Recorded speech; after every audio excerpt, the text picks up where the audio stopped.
Isang bansa na may ginto sa ilalim ng lupa at likas na yaman, pero tila ba'y palaging naghihirap ang mga tao sa ibabaw nito.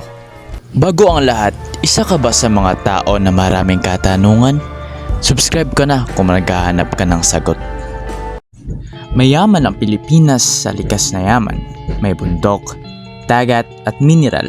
Pero bakit nga ba maraming Pilipino ang hindi makaahon sa kahirapan? Narito ang mga rason kung bakit. Una, korupsyon. Bilyon-bilyong pundo ang nawawala dahil sa katiwalian, pundo na sanay para sa edukasyon, kalusugan at trabaho. Pangalawa, mahinang edukasyon. Hindi sapat ang kalidad ng edukasyon. Maraming estudyante ang graduate pero walang sapat na skills. Pangatlo, job mismatch at kakulangan sa oportunidad. May trabaho, oo, pero sa kadalasan, mababa ang sahod, kulang ang seguridad. Pangapat, kultura ng bahala na at grab mentality.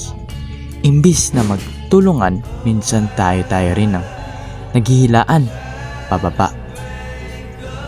Panglima, ang pamumuno hindi para sa bayan, kundi para sa sarili.